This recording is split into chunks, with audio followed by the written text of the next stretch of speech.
Hello दोस्तों, exam warriors में आपका स्वागत है। दोस्तों, आज के वीडियो में हम साइंस रिवीजन का 21वां क्लास कवर करने वाले हैं।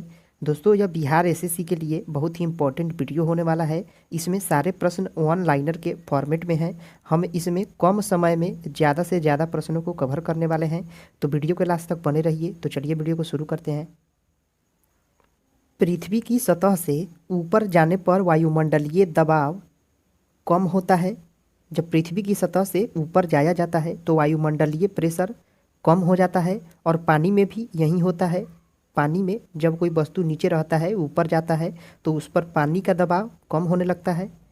वायुमंडल में नहीं पाया जाने वाला अक्रिय गैस कौन है? तो रेडॉन होता है। यह वायुमंडल में नहीं पाया जाता है, रेडॉन। यह अक्रिय गैस होता है, रेडॉन। वायुमंडल में सर्वाधिक मात्रा में पाए जाने वाला अक्रिय गैस कौन है? तो आर्गन है। यह वायुमंडल में सर्वाधिक मात्रा में पाया जाता है, और वायुमंडल में नहीं पाया जाने वाला रेडॉन अक्रिय गैस है। अगला है, अक्रिय गैसों की खोज किसने की थी? तो रैमजे ने की थी। अक्रिय गैसों की खोज रैमजे ने की थी।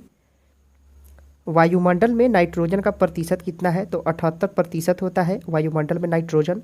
ब्रह्मांड में सर्वाधिक मात्रा में पाया जाने वाला तत्व है हाइड्रोजन है। ब्रह्मांड में सर्वाधिक मात्रा में पाया जाने वाला तत्व हाइड्रोजन है। वायुमंडलीय दबाव का मात्रक बैरोमीटर होता है। वायुमंडलीय दबाव का मात्रक बैरोमीटर होता है। अगला है, एक वायुमंडलीय दबाव बराबर होता है 10 के पावर 5 न्यूटन प्रति मीटर स्क्वायर होता है। एक वायुमंडलीय दबाव बराबर वायुदाब मापी में पारे के स्तंभ का धीरे धीरे गिरना किसका सूचक होता है? तो इसमें वर्षा की कम संभावना होती है। धीरे धीरे पारा का गिरना वर्षा की कम संभावना होती है। एक वायुमंडलीय दाब बराबर होता है 10 के पावर 5 न्यूटन प्रति मीटर स्क्वायर होता है। एक वायुमंडलीय दाब बराबर वायुदाब मापी में पारे के स्तंभ का धीरे धीरे गिरना किसका सूचक होता है? तो वर्षा की संभावना का सूचक होता है धीरे धीरे पारे का गिरना। अगला है, वायुदाब मापी में पारे के स्तंभ का अचानक गिरना किसका सूचक होता है? तो आंधी या तूफान का सूचक होता है पारे का अचानक गिरना वायुदाब मापी में। अगला है, बैरोमीटर में पारे के स्तंभ का धीरे धीरे चढ़ना किसका सूचक होता है? तो स्वच्छ व साफ मौसम का सूचक होता है बैरोमीटर में वायुदाब मापी में। दाब बढ़ने पर बर्फ का गलनांक घट जाता है। दाब जब बढ़ता है तब बर्फ का गलनांक घट जाता है। पानी से भरे गिलास में एक बर्फ का टुकड़ा तैर रहा है। टुकड़े के पूरा पिघल जाने पर पानी का तल में कोई परिवर्तन नहीं होता है, पानी अपरिवर्तित रहता है। अगला है, बर्फ के दो टुकड़े को आपस में दबाने पर टुकड़े आपस में चिपक जाते हैं।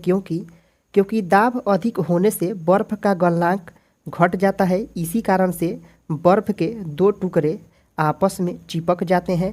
प्रेशर कुकर में खाना जल्दी पकता है क्योंकि पानी का क्वथनांक बढ़ जाता है। इसी कारण से प्रेशर कुकर में खाना जल्दी पक जाता है। अगला है, पानी से भरे किसी बर्तन में पड़ा हुआ सिक्का थोड़ा ऊपर उठा हुआ तथा पानी से भरे बर्तन में डुबोई गई छड़ मुड़ी हुई प्रतीत होती है। यह प्रकाश के अपवर्तन के कारण ही ऐसा होता है। त्वरित चालक किसका बनता है? तो तांबा का बनाया जाता है त्वरित चालक।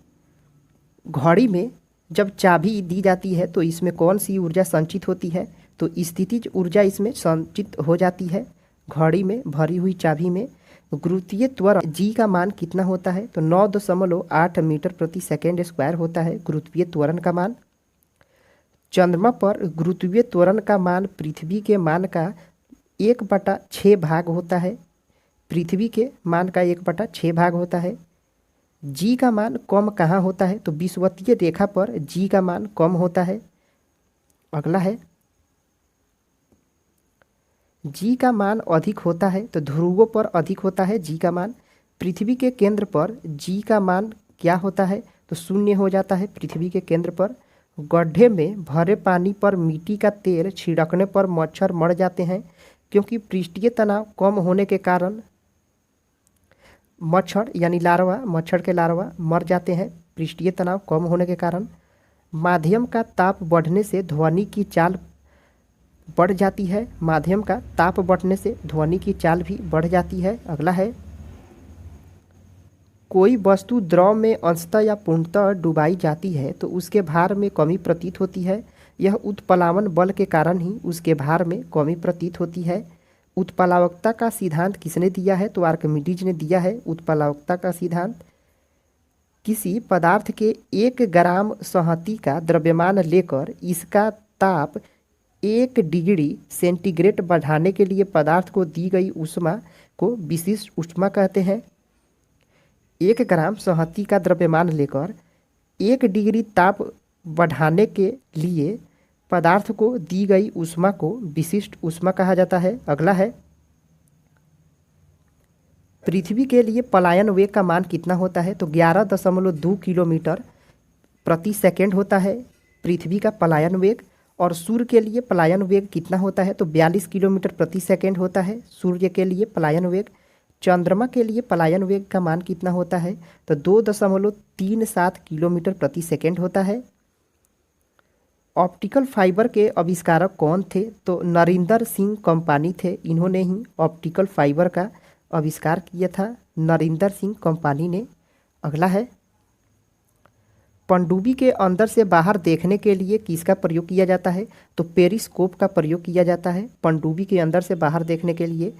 तड़ित चालक का आविष्कार किसने किया था? तो बेंजामिन फ्रैंकलिन ने तड़ित चालक का आविष्कार किया था।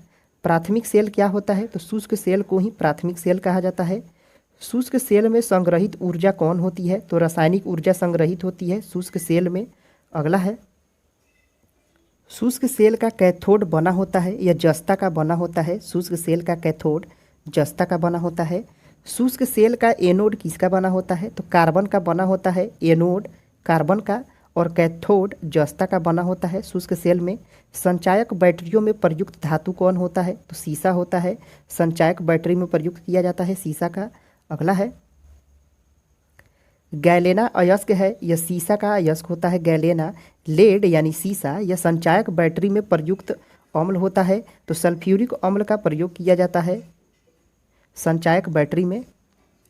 एक कार बैटरी में प्रयुक्त विद्युत अपघट्य कौन होता है? तो सल्फ्यूरिक अम्ल ही होता है। यह विद्युत अपघट्य के रूप में प्रयोग किया जाता है कार के बैटरी में। अगला है, वैद्युत अपघटन में अवकरण यानी रिडक्शन होता है तो यह कैथोड पर किया जाता है, कैथोड पर होता है वैद्युत अपघटन में अवकरण। स्वतंत्रता पूर्वक लटका हुआ चुंबक इंगित करता है तो यह उत्तर दक्षिण दिशा की ओर इंगित करता है स्वतंत्रता पूर्वक लटका हुआ चुंबक। अस्थायी चुंबक किससे बनता है? तो नर्म लोहा का अस्थायी चुंबक बनाया जाता है, याद रखिएगा। और अस्थायी चुंबक यह इस्पात का बनाया जाता है, अस्थायी चुंबक इस्पात का, अस्थायी चुंबक नर्म लोहा का बनता है। चुंबक के समान ध्रुवों में विकर्षण होता है, समान ध्रुव में विकर्षण होगा, और चुंबक के असमान ध्रुवों में आकर्षण होता है। चुंबकत्व खत्म हो जाता है पीटने या गर्म करने से, चुंबकत्व खत्म हो जाता है। चुंबकीय सुई संकेत करती है, यह उत्तर की तरफ संकेत करती है चुंबकीय सुई। चुंबकीय क्षेत्र का मात्रक क्या होता है? तो गॉस होता है। चुंबकीय क्षेत्र का मात्रक गॉस होता है। अगला है, ध्रुवों पर नमन कोण कितना होता है? तो 90 डिग्री का होता है ध्रुवों का नमन कोण 90 डिग्री का होता है। और मुक्त रूप से लटकी चुंबकीय सुई का अक्ष भौगोलिक अक्ष के साथ कितना डिग्री का कोण बनाता है? तो 18 डिग्री का कोण बनाता है। विषुवत रेखा पर नति कोण का मान कितना होता है? तो 0 डिग्री होता है विषुवत रेखा पर नति कोण का मान। अगला है, विद्युत धारा के चुंबकीय प्रभाव को सर्वप्रथम किसने अवलोकित किया था? तो ओरस्टेड के द्वारा यह अवलोकित किया गया था विद्युत धारा के चुंबकीय। सबसे पहले डायनेमो विद्युत motor, transformer, microphone, loud speaker आदि कार्य करता है। यह विद्युत चुंबकीय प्रेरण के सिद्धांत पर ये सभी कार्य करते हैं। विद्युत चुंबकीय प्रेरण के सिद्धांत पर डायनेमो परिवर्तित करता है, यह यांत्रिक ऊर्जा को विद्युत ऊर्जा में परिवर्तित कर देता है डायनेमो। अगला है, विद्युत मोटर बदलता है, यह विद्युत ऊर्जा को यांत्रिक ऊर्जा में बदल देता है। अगला है, रासायनिक ऊर्जा को विद्युत ऊर्जा में कौन परिवर्तित करता है? तो रासायनिक ऊर्जा को विद्युत ऊर्जा में बैटरी परिवर्तित कर देता है। ट्रांसफार्मर का क्रोड बना होता है या नर्म लोहे का बनाया जाता है। ट्रांसफार्मर का क्रोड नर्म लोहा का बना होता है। ताप का एसआई मात्रक क्या होता है? तो केल्विन होता है ताप का एसआई मात्रक। डायोड से धारा बहती है, एक दिशा में केवल बहती है। डायोड से एक ही दिशा में केवल धारा बहती है। ट्रांसफार्मर का प्रयोग किया जाता है केवल एसी परिपथ में ही ट्रांसफार्मर का प्रयोग किया जाता है। फ्यूज का तार बना होता है या शीशा और टीन का बना होता है। कभी कभी टीन और जस्ता का भी बन जाता है फ्यूज का तार। अगला है रेक्टिफायर का प्रयोग होता है, तो यह एसी को डीसी में बदलने का कार्य करता है। रेक्टिफायर एसी को डीसी में बदलता है। टेलीफोन लाइन में प्रवाहित ऊर्जा होती है, विद्युत ऊर्जा होती है। यह टेलीफोन में जो लाइन प्रवाहित होती है यह विद्युत ऊर्जा होती है। अगला है टेलीफोन के आविष्कारक कौन थे? तो ग्राहम बेल हैं, इन्होंने ही सबसे पहले टेलीफोन का आविष्कार किया था। घरेलू फ्यूज तार का प्रयोग होता है, तो निम्न गलनांक पर प्रयोग किया जाता है। घरेलू फ्यूज तार यह निम्न गलनांक पर कार्य करता है। नाभिकीय रिएक्टरों में ईंधन के रूप में प्रयोग होता है, तो यूरेनियम का प्रयोग किया जाता है नाभिकीय रिएक्टर में। कैंसर के इलाज में किसका प्रयोग किया जाता है? तो कोबाल्ट 60 का प्रयोग किया जाता है। कैंसर के इलाज में कोबाल्ट 60 का प्रयोग किया जाता है। अगला है कोबाल्ट पाया जाता है विटामिन B12 में कोबाल्ट पाया जाता है। कैंसर का अध्ययन क्या कहलाता है? तो ऑन्कोलॉजी कहलाता है कैंसर का अध्ययन। कीमोथेरेपी का इस्तेमाल कहाँ किया जाता है? तो कैंसर के इलाज में कीमोथेरेपी का इस्तेमाल होता है। कैंसर की प्रसिद्ध दवा टेक्सोल किस वृक्ष से प्राप्त होती है? तो यह यू वृक्ष से प्राप्त होती है टेक्सोल। अगला है ORT जिसे ओरल रिहाइड्रेशन थेरेपी चिकित्सा किससे संबंधित है? तो यह अतिसार से संबंधित है। ओरल रिहाइड्रेशन थेरेपी अतिसार से संबंधित है। ग्लूकोमा और ट्रैकोमा की बीमारी कहाँ होती है? तो यह आँखों में होती है। ग्लूकोमा और ट्रैकोमा की बीमारी। डिप्थीरिया रोग से ग्रसित अंग कौन होता है? तो यह गला कंठ में हो जाता है डिप्थीरिया रोग। एथलीट फुट रोग होता है यह फंगस से होता है। एथलीट फुट रोग फंगस के कारण होता है। अगला है HIV की जांच के लिए होता है एलिसा टेस्ट किया जाता है। HIV की जांच के लिए HIV द्वारा होने वाला रोग कौन होता है? तो एड्स होता है, HIV से होता है यह।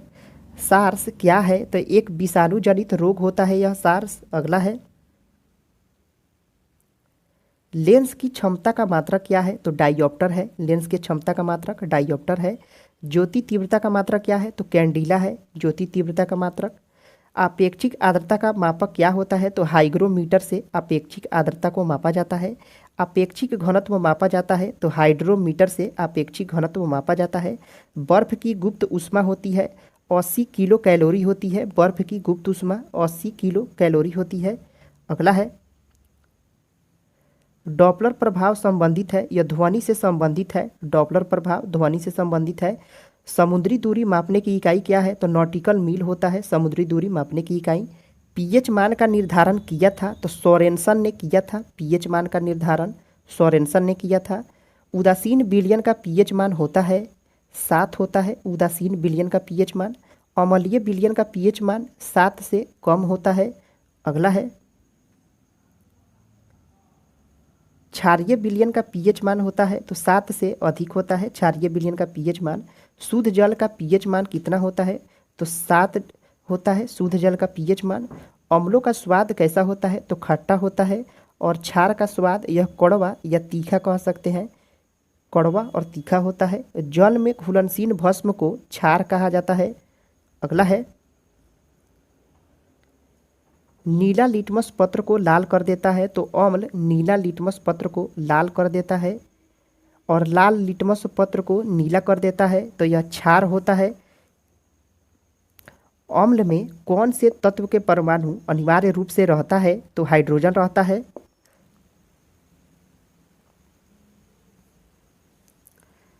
प्रयोगशाला में उपयोग में लाया जाने वाला लिटमस पत्र प्राप्त किया जाता है या लाइकेन से प्राप्त किया जाता है। प्रयोगशाला में उपयोग में लाया जाने वाला लिटमस पत्र। निलंबन में प्रक्षेपित कणों का आकार कितना होता है? तो 10 के पावर -5 सेंटीमीटर होता है। कोलाइड में प्रक्षेपित कणों का आकार कितना होता है? तो 10 के पावर -5 से 10 के पावर -7 तक कोलाइड में प्रक्षेपित कणों का आकार होता है। कार्बन के 2 अपरूप कौन है? तो हीरा और ग्रेफाइट होते हैं। कार्बन के 2 अपरूप हैं यहाँ। पेंसिल का शीशा बना होता है या ग्रेफाइट का बना होता है पेंसिल का शीशा। किसी ठोस पदार्थ का बिना द्रव में बदले सीधे वाष्प में परिवर्तन क्या कहलाता है? तो यह ऊर्ध्वपातन कहलाता है। यह ऊर्ध्वपातन कपूर में अमोनिया क्लोराइड में होता है। कपूर को शुद्ध किया जाता है तो ऊर्ध्वपातन के द्वारा ही कपूर को शुद्ध किया जाता है। भूपटि में सर्वाधिक मात्रा में पाया जाने वाला तत्व कौन है? तो यह ऑक्सीजन है। भूपटि में सबसे ज़्यादा मात्रा में है ऑक्सीजन। अगला है, पृथ्वी पर पाया जाने वाला यूरेनियम है U-238 है यह पृथ्वी पर पाया जाने वाला यूरेनियम।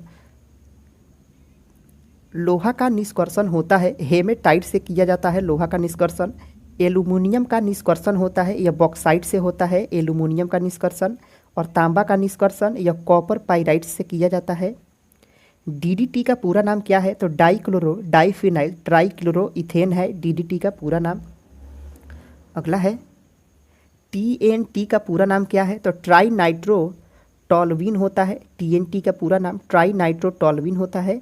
RDX का पूरा नाम क्या है? तो रिसर्च एंड डेवलप्ड एक्सप्लोसिव होता है। RDX का पूरा नाम रिसर्च एंड डेवलप्ड एक्सप्लोसिव होता है। RDX का अन्य नाम क्या है? तो साइक्लोनाइट इसे कहा जाता है। RDX को साइक्लोनाइट कहा जाता है। डायनामाइट का प्रमुख अवयव क्या है? तो नाइट्रोग्लिसरीन होता है। डायनामाइट में इसका प्रयोग किया जाता है नाइट्रोग्लिसरीन का। DDT यह कीटाणुनाशक है। यह किससे बनाया जाता है? तो यह क्लोरल से बनाया जाता है DDT को। अगला है, यूरेनियम का प्रमुख अयस्क कौन होता है? तो पिच ब्लेंड होता है। यूरेनियम का यह प्रमुख अयस्क है पिच ब्लेंड। टेप रिकॉर्डर की टेप लेपित होती है यह पैरामैग्नेटिक चूर्ण से लेपित किया जाता है टेप रिकॉर्डर का। पोर्टलैंड सीमेंट का आविष्कार किसने किया था? तो जोसेफ स्पीडेन ने किया था पोर्टलैंड सीमेंट का आविष्कार जोसेफ स्पीडेन ने। पोर्टलैंड सीमेंट का मुख्य घटक क्या क्या है? चूना है, सिलिका है और एल्यूमिना है। पोर्टलैंड सीमेंट में क्या क्या है? चूना, सिलिका, एल्यूमिना है। अगला है, पीतल मिश्र धातु है। यह तांबा और जस्ता का मिश्र धातु होता है पीतल। सोने के आभूषण बनाते समय उसे कठोर बनाने के लिए मिलाया जाता है तो तांबा धातु को मिलाया जाता है। सोने के आभूषण बनाते समय उसे कठोर करने के लिए तांबा धातु मिलाया जाता है। स्टील को कठोरता प्रदान करने के लिए क्या मिलाया जाता है? तो क्रोमियम इसमें मिलाया जाता है। स्टील को कठोरता प्रदान करने के लिए क्रोमियम मिलाया जाता है। सोना का लैटिन नाम क्या है? तो इसे ऑरम कहा जाता है। सोना का लैटिन नाम ऑरम होता है और प्रतीक चिन्ह AU होता है। दोस्तों आज का वीडियो यहीं पे समाप्त होता है। अगर आपने इससे पहले वाला साइंस रिवीजन का पार्ट नहीं देखा है तो प्लेलिस्ट में जाकर देख सकते हैं। दोस्तों आपको ये वीडियो कैसा लगा कमेंट करके ज़रूर बताएं। पसंद आया है तो लाइक करें, सब्सक्राइब करें। फिर मिलते हैं अगले वीडियो में। जय हिंद दोस्तों।